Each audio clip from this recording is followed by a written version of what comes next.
Hello बच्चों, आज हम लोग करेंगे मेटल्स एंड नॉन मेटल्स के असर्शन रीजन के क्वेश्चंस। ठीक है, पैराग्राफ बेस्ड और असर्शन रीजन दोनों टाइप के क्वेश्चंस करेंगे।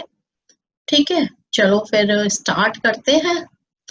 देखो, तुम्हें जैसा कि पता ही है कि हमारे पास चार ऑप्शंस होंगे असर्शन रीजन के क्वेश्चंस में। पहले क्वेश्चन में होगा कि both A and R true and R is the correct explanation of A. B होगा A and R are true, but R is not correct explanation of A. And C होगा A is true, but R is false. And D होगा A is false, but R is true. और इसकी मैंने तुम्हें trick पहले भी सिखाई है कि अगर दोनों स्टेटमेंट को अच्छे से पढ़ना है, पढ़ने के बाद तुमने देखना है कि क्या वो दोनों स्टेटमेंट्स ट्रू हैं।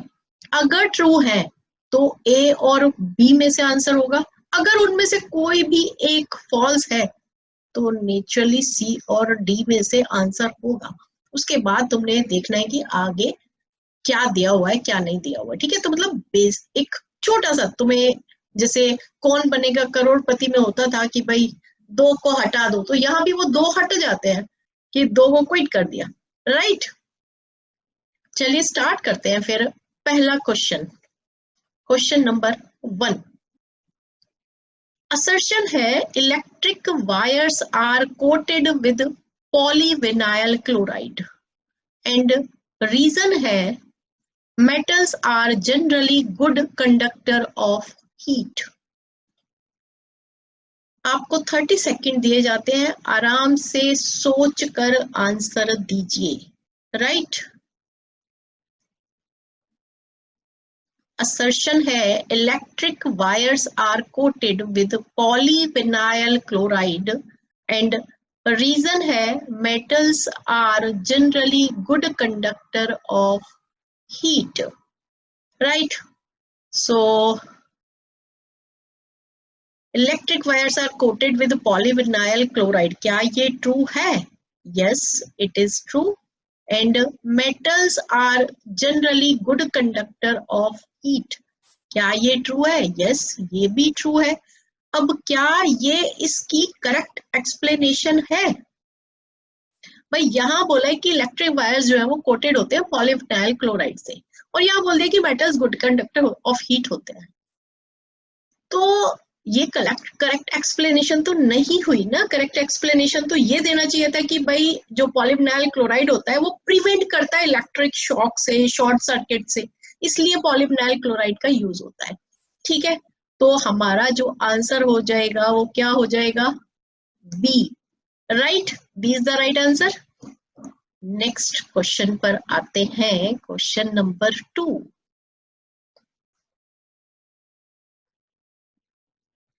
Assertion है alkali metals like sodium and potassium can be cut with a knife and reason है they have high densities।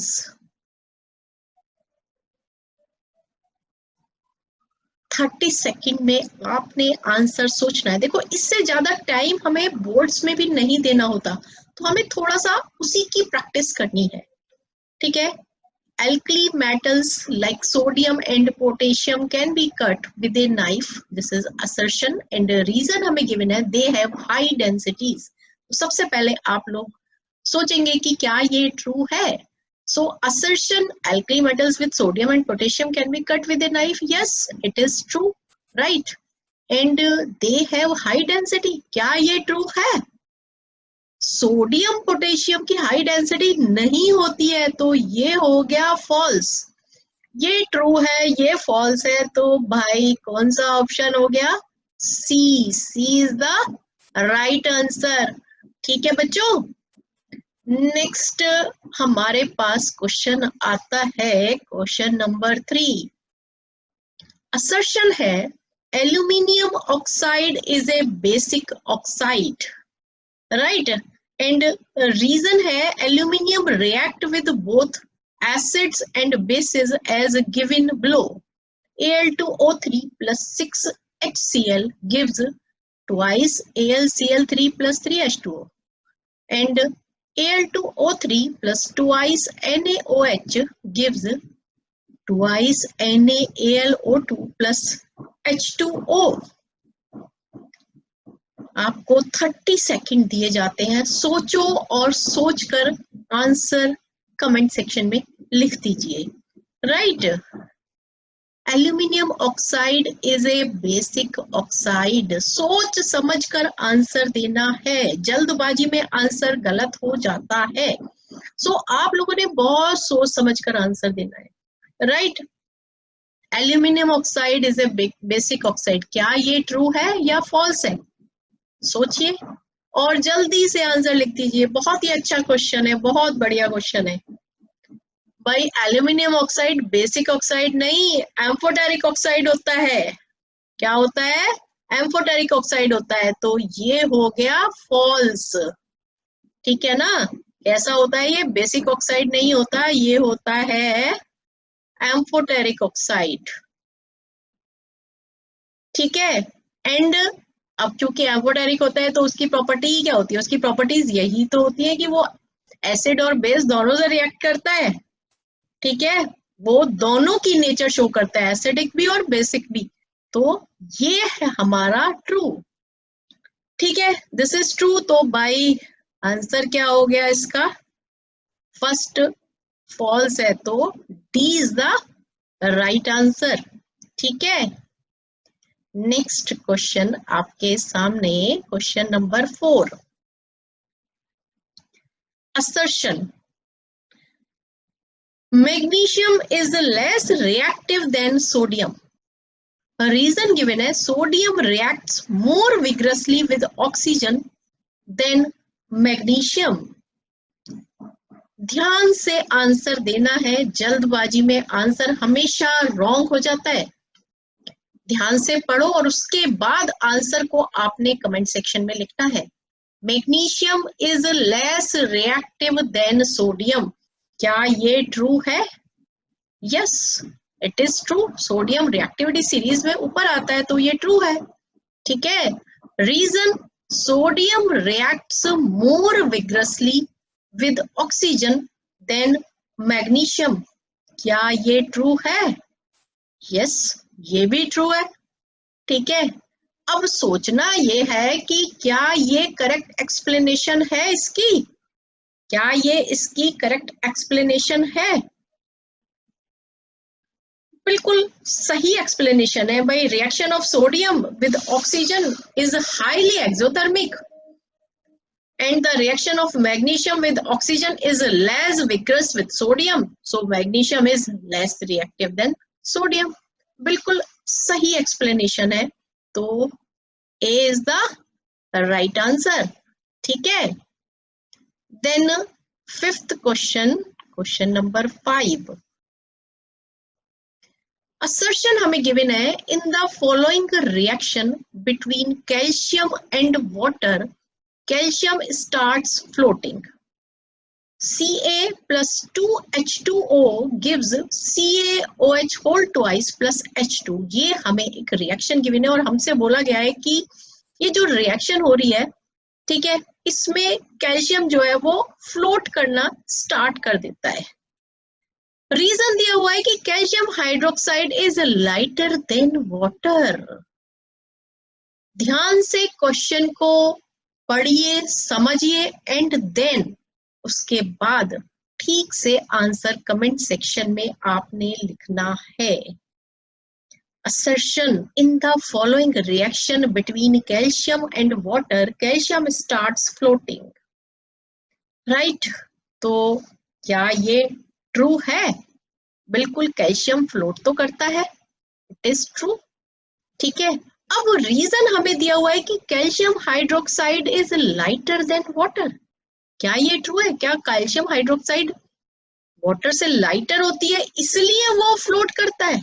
नहीं भाई, ये लाइटर तो नहीं होती है, ये तो फॉल्स है, ठीक है ना। ये फॉल्स है, लाइटर नहीं होती। देखो वो फ्लोट क्यों करता है, क्योंकि ये जो हाइड्रोजन बन रहा है ना यहाँ पर, ये हाइड्रोजन गैस, इसके बबल्स जो है वो इसके साथ स्टिक हो जाते हैं, जिसकी वजह से जो कैल्शियम मेटल है वो सरफेस पर फ्लोट करना शुरू कर देता है, ठीक है, तो आंसर क्या हो गया इसका? C. C is the right answer. ठीक है, next question, question number 6। Assertion हमें गिवन है, hydrogen gas is evolved when a metal react with nitric acid, right, and reason given है, nitric acid is a strong oxidising agent. सोच समझकर, ठीक है, सोच समझकर तब आंसर लिखिए। जल्दबाजी में कोई भी आंसर नहीं लिखेगा, जल्दबाजी में हमेशा आंसर गलत होते हैं। दोबारा से पढ़ते हैं। असर्शन गिवन है हमें, hydrogen gas is evolved when a metal react with nitric acid. क्या ये ट्रू है? क्या ये ट्रू है? No, this is not true, this is false. And reason हमें गिवन है कि nitric acid is a strong oxidising agent. क्या ये ट्रू है? यस, नाइट्रिक एसिड जो होता है वो स्ट्रॉन्ग ऑक्सीडाइजिंग एजेंट होता है। तो देखो ये फॉल्स हो गया, ये ट्रू हो गया, तो नेचुरली आंसर क्या हो गया हमारा? डी हो गया। ठीक है, तो बेसिकली होता क्या है कि hydrogen gas is not evolved when a metal react with nitric acid, because जो नाइट्रिक एसिड होता है वो स्ट्रॉन्ग ऑक्सीडाइजिंग एजेंट होता है, जो कि हाइड्रोजन को ऑक्सीडाइज करता है और वाटर प्रोड्यूस करता है और खुद रिड्यूस हो जाता है किसी भी ऑक्साइड में। Clear? Next question, question number 7। Assertion given है हमें, the compound MgCl2 will not conduct electricity in solid state, और रीजन हमें गिवन है, movement of ions in ionic compound is not possible in solid state. बहुत ही अच्छा question है और important question है। असर्शन हमें गिवन है, the compound MgCl2 will not conduct electricity in solid state। क्या ये ट्रू है? क्या ये ट्रू है? जो MgCl2 है वो सॉलिड स्टेट में इलेक्ट्रिसिटी कंडक्ट नहीं करता है? बिल्कुल ट्रू है जी, बिल्कुल ट्रू है। ठीक है, अब रीजन हमें गिवन है कि movement of ions in ionic compound is not possible in solid state. क्या ये ट्रू है? बिल्कुल ट्रू है भाई, दोनों ट्रू हो गए तो इसका मतलब या तो ए होगा आंसर या बी होगा। ठीक है, अब आपने सोचना है कि क्या ये जो रीजन गिवन है ये करेक्ट एक्सप्लेनेशन है इसकी? क्या ये इसकी करेक्ट एक्सप्लेनेशन है? देखो, जो कंपाउंड MgCl2 होता है वो एक आयोनिक कंपाउंड होता है and it is formed by transfer of electrons between magnesium and chlorine. ठीक है, and it will not conduct electricity in solid state as movement of ions in ionic compound is not possible in solid state। भाई सही तो reason है, बिल्कुल सही दिया हुआ है, ए ही तो आएगा आंसर। ठीक है, नेक्स्ट पार्ट हमारा पैराग्राफ बेस्ड क्वेश्चन आता है हमारा। काफी बढ़िया क्वेश्चन है, ध्यान से पढ़ना है आपने। Answer the following questions on the basis of each of your understanding of the following paragraph and related studied concepts। Question हमारा स्टार्ट होता है, analyse the following reactivity series given below and answer the question that follow. देखो, ये हमें reactivity series दी हुई है। वैसे तो आप लोगों को रिएक्टिविटी सीरीज याद होगी, ठीक है, तो वही रिएक्टिविटी सीरीज हमें गिवन है कि पोटेशियम जो होता है वो सबसे ज्यादा रिएक्टिव होता है और जो प्लैटिनम होता है वो लीस्ट रिएक्टिव होता है। ठीक है, और बीच में एक जगह हाइड्रोजन भी आता है। हाइड्रोजन को मार्क इसलिए किया जाता है बिकॉज वो नॉन मेटल होता है। वैसे तो कार्बन भी नॉन मेटल होता है। ठीक है, तो चलिए अब इसके ऊपर क्वेश्चंस देख लेते हैं, क्या क्वेश्चंस हैं। ठीक है, पहला question, which of the two metals is more reactive. Copper और सिल्वर। बहुत ही इजी क्वेश्चन है, बहुत जल्दी से आंसर दे सकते हैं इसका तो बच्चा लोग, आप लोग। बहुत ही इजी क्वेश्चन है, जल्दी से आंसर दीजिए। क्या, कौन सा मेटल, कॉपर और silver, which is more reactive, which is more reactive? बिल्कुल आपको सभी को ये आंसर आता होगा। Naturally copper is more reactive than silver. ठीक है, ये हमारा हो गया पहला क्वेश्चन जो कि बहुत ही इजी था। इसके बाद हमारा सेकंड क्वेश्चन आता है, what will happen if a strip of zinc is immersed in a solution of copper sulfate? अगर जिंक को हम कॉपर सल्फेट में, ठीक है, Zn प्लस CuSO4, तो क्या रिएक्शन होगी या नहीं होगी? होगी तो क्या रिएक्शन होगी? तो जब जिंक की स्ट्रिप को कॉपर सल्फेट सॉल्यूशन में इमर्स किया जाता है, तो जो कॉपर सल्फेट सॉल्यूशन होता है वो किस कलर का होता है? ब्लू कलर का होता है, ठीक है ना? तो इसका जो ब्लू कलर होता है वो फेड हो जाता है, ठीक है। और भाई यहाँ पर क्या बन जाता है? यहाँ बन जाता है ZnSO4 प्लस Cu, ठीक है। और अब जो कॉपर का कलर आ जाता है वो कैसा आ जाता है? वो आ जाता है रेड ब्राउन कलर, ठीक है, ठीक है। वो जिंक स्ट्रिप के ऊपर वो डिपॉजिट हो जाता है और ये एक डिस्प्लेसमेंट रिएक्शन होती है। कौन सी रिएक्शन होती है ये? डिस्प्लेसमेंट रिएक्शन होती है ये, ठीक है। This is displacement reaction, right. Next question, question number C. If copper is kept open in air, it slowly loses its shining brown surface and gains a green coating. It is due to the formation of, options है हमारे पास, acidic copper sulfate, basic copper carbonate, acidic copper nitrate and basic copper oxide. सोच समझ कर answer देना है आपने। जब copper को एयर में रखा जाता है तो वो जो उसकी शाइनी सरफेस होती है वो धीरे धीरे ग्रीन कोटिंग में बदलनी शुरू हो जाती है। किसकी वजह से? किसकी वजह से? जो कॉपर होता है वो रिएक्ट करता है मॉइस्ट कार्बन डाइऑक्साइड के साथ, ठीक है। कॉपर जो है वो मॉइस्ट कार्बन डाइऑक्साइड के साथ रिएक्ट करता है, तो भाई नेचुरली क्या बनाएगा वो? कॉपर कार्बोनेट बनाएगा, ठीक है ना, कॉपर कार्बोनेट बनाएगा वो, ठीक है, क्लियर। देन इसी का फोर्थ पार्ट आता है, which one of the following four metals would be displaced from solution of its salts by other three metals?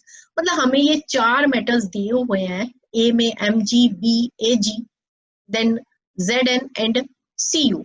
ये फोर मेटल्स दिए हुए हैं और फोर मेटल्स में ये कहते हैं कि कौन सा ऐसा मेटल है जो कि बचे हुए तीनों मेटल्स से, which one of the four metals would be displaced from the solution of its salt by other three metals? जो डिस्प्लेस हो जाता है भाई, जो मतलब लेस रिएक्टिव मेटल तुम्हें यहाँ पर बताना है, जो सबसे ज्यादा लीस्ट रिएक्टिव है इन चारों के अंदर, वो तुम्हें बताना है। और ये तो बहुत ही इजी क्वेश्चन हो जाता है, लीस्ट रिएक्टिव बताना है तुम्हें, ठीक है ना। लीस्ट रिएक्टिव कौन सा होता है? लीस्ट रिएक्टिव इन चारों में सबको पता है भाई, सिल्वर होता है, Ag, ठीक है, क्लियर। चलिए बढ़िया, एक और क्वेश्चन कर लेते हैं, question number 9। Paragraph based questions चल रहे हैं। 9th क्वेश्चन है, samples of four metals A, B, C and D were taken and added to the following solution one by one. The result obtained have been tabulated as follows. ये हमें एक table दी हुई है, metals हैं चार, A, B, C, D। यहाँ iron sulphate है, iron sulphate के साथ ये कॉपर सल्फेट है, जिंक सल्फेट है और सिल्वर नाइट्रेट है।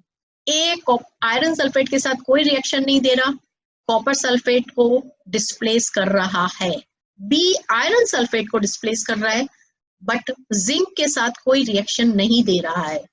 सी आयरन के साथ नो रिएक्शन, कॉपर के साथ भी कोई रिएक्शन नहीं है, जिंक के साथ भी कोई रिएक्शन नहीं है, बट सिल्वर को डिस्प्लेस कर रहा है। और डी जो है वो चारों में से किसी के साथ भी कोई रिएक्शन नहीं दे रहा है। ठीक है, अब इसके ऊपर तुम्हारे क्वेश्चंस आते हैं। पहला क्वेश्चन है which is most reactive metal, A B C D, कौन सा मोस्ट रिएक्टिव मेटल है?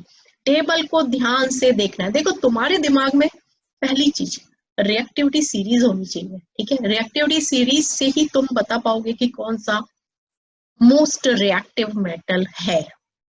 ठीक है, तो देखो जो ए है, डी तो लीस्ट हो गया, डी हो गया लीस्ट, ये तो हो गया लीस्ट। ठीक है, क्योंकि किसी के साथ भी नहीं दे रहा है।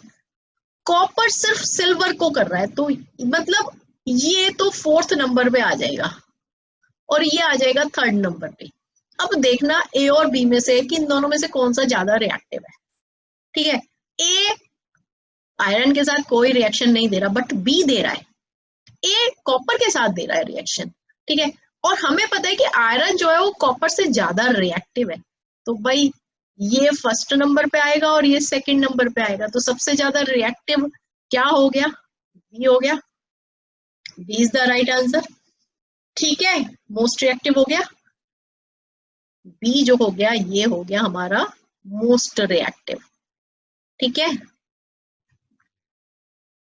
अब आता है हमारा B part. Metal which is stored in kerosene, phosphorus, magnesium, sodium. Again magnesium लिख दिया, बहुत गड़बड़ करते हैं। ठीक है, कोई नहीं, क्या फर्क पड़ता है, तुम यहां पर इसको लिख लो जिंक। ठीक है, अब आंसर बताना है हमें। नेचुरली कैरोसिन के अंदर किसको रखा जाता है? सबको पता है, सोडियम को रखा जाता है, because it is very reactive. ये ऑक्सीजन और मॉइस्चर के साथ रिएक्ट कर जाता है, अदरवाइज अगर इसको हम ऐसे छोड़ देंगे और सोडियम हाइड्रोक्साइड बना देता है, जो कि बहुत ही एक्सोथर्मिक रिएक्शन होती है और बहुत सारी हीट प्रोड्यूस होती है। ठीक है, next C part. What would you observe if B is added to a solution of copper 2 sulfate? जब B को, जो हमारा ऊपर जो B दिया हुआ है, जब उसको हम CuSO4 के साथ रिएक्ट कराएंगे तो क्या होगा? चलो भाई टेबल देख लेते हैं। B आयरन को डिस्प्लेस कर रहा था, तो नेचुरली कॉपर को भी करेगा। यस, इसको भी करेगा। ठीक है ना, because iron is more reactive than copper. ठीक है, तो बस अब तो तुम रिएक्शन इजीली लिख ही सकते हो। क्या होगा? डिस्प्लेसमेंट रिएक्शन हो जाएगी। ठीक है, what would you observe? Displacement reaction हो जाएगी। ठीक है, BSO4 बन जाएगा प्लस Cu बन जाएगा। ठीक है, अब हमें नहीं पता कि B की क्या वैलेंसी है, तो मतलब सल्फेट बनेगा। बेसिकली डिस्प्लेसमेंट रिएक्शन होगी यहां पर, डिस्प्लेसमेंट रिएक्शन। ठीक है, अब ये रिएक्शन हमें एक्चुअली में नहीं लिखनी चाहिए, बिकॉज हमें ये नहीं पता कि बी की वैलेंसी क्या है, तो हम डिस्प्लेसमेंट रिएक्शन ही लिखनी चाहिए हमें सिर्फ। ठीक है, देन डी पार्ट है हमारा, arrange the metals A B C D in the order of decreasing reactivity.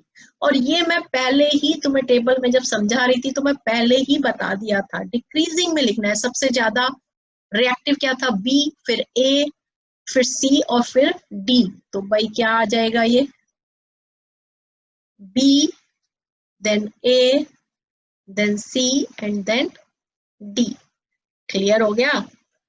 Clear हो गया ना क्वेश्चन? बिल्कुल ठीक है, चलिए बढ़िया। एक और क्वेश्चन कर लेते हैं पैराग्राफ बेस्ड। Question number 10।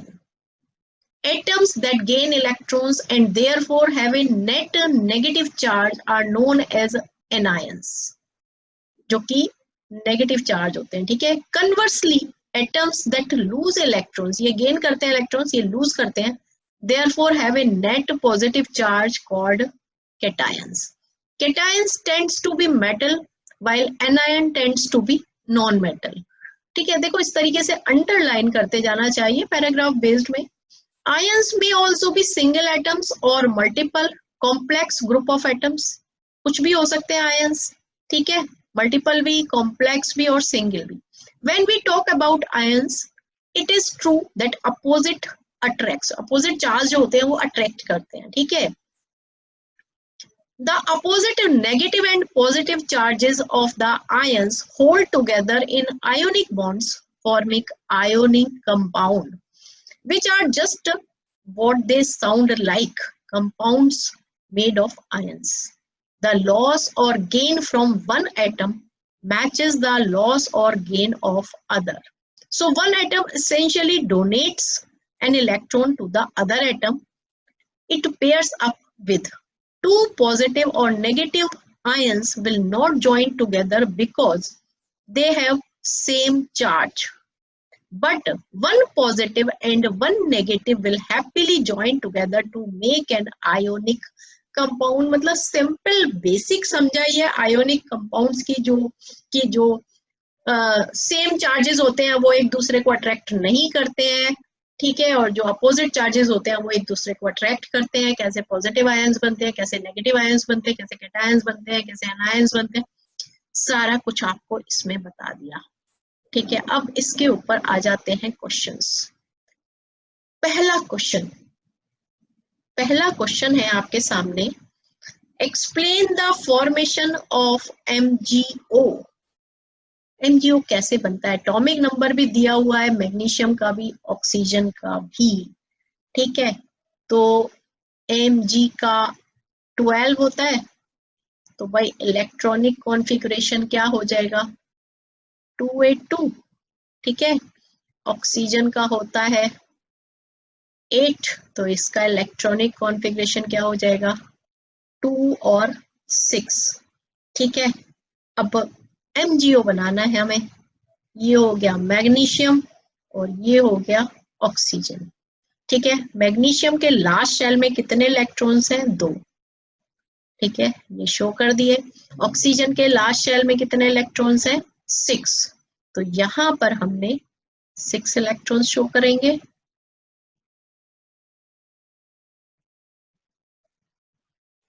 ठीक है, अब क्या होगा जब ये रिएक्ट करेंगे, तो ये वाला इलेक्ट्रॉन यहाँ आ जाएगा. ठीक है, और ये वाला इलेक्ट्रॉन भी यहाँ आ जाएगा. ठीक है, तो ये क्या बन जाता है, इस तरीके से ये दे देता है, ये मैग्नीशियम जो है इन दोनों इलेक्ट्रॉन्स को ऑक्सीजन को दे देता है. ठीक है, और क्या बन जाता है, जब मैग्नीशियम 2 इलेक्ट्रॉन लूज कर देगा तो इस पे +2 चार्ज आ जाता है. ठीक है, प्लस के 2 चार्ज आ जाता है, और जो ऑक्सीजन है वो 2 इलेक्ट्रॉन्स ले लेता है. तो इसके ऊपर क्या होता है, देखो इसमें 8 इलेक्ट्रॉन्स हो गए हैं अब लास्ट शेल में. ठीक है, तो इसके ऊपर क्या आ जाता है, -2 चार्ज. इस तरीके से ये हमारा MgO की फॉर्मेशन होती है. राइट. उसके बाद सेकेंड क्वेश्चन में पूछा है, will the aqueous solution of MgO conduct electricity. Aqueous solution, तुम्हें ये बात पता होनी चाहिए, अभी पीछे भी एक क्वेश्चन आया था कि सॉलिड स्टेट में इलेक्ट्रिसिटी कंडक्ट नहीं होती है, बट एक्वस स्टेट में होती है. If yes then give reason. तो भाई क्यों होती है, क्योंकि जब एक्वस, भाई आंसर तो हो गया यस. ठीक है, क्यों होती है, क्योंकि जब एक्वस फॉर्म में आते हैं तो जो आयंस हो जाते हैं वो फ्री टू मूव हो जाते हैं.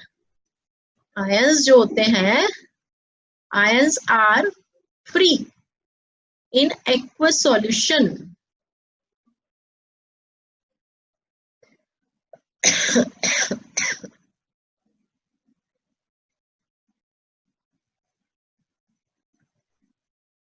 Ions are free to move in aqueous solution. ठीक है, अब C part, name a solvent in which ionic compounds are soluble and a solvent in which they are insoluble. तो भाई हमें soluble का भी लिखना है और insoluble का भी लिखना है, सोचो और जल्दी से बताओ। आयोनिक कंपाउंड्स किस में soluble होते हैं? वाटर में होते हैं भाई, ठीक है। और insoluble किस में होते हैं? लाइक केरोसिन, ठीक है, क्लियर हो गया। Then next part, D part. Why do ionic compound have high melting and boiling point? क्यों होता है उनका high और high melting and boiling point? Because उनके बीच में क्या होता है? Strong electrostatic force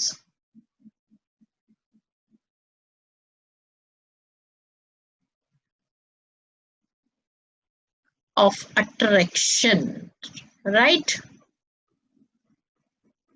उनके बीच में strong electrostatic force of attraction होता है बिटवीन अपोजिट चार्जेस।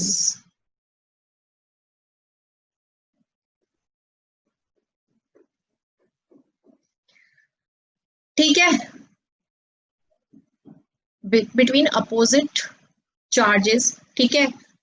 और उसको ब्रेक करने के लिए उन्हें अ लॉट ऑफ एनर्जी की जरूरत होती है, क्योंकि वो जो बॉन्ड बनता है, जो उनके बीच में आयोनिक बॉन्ड होता है,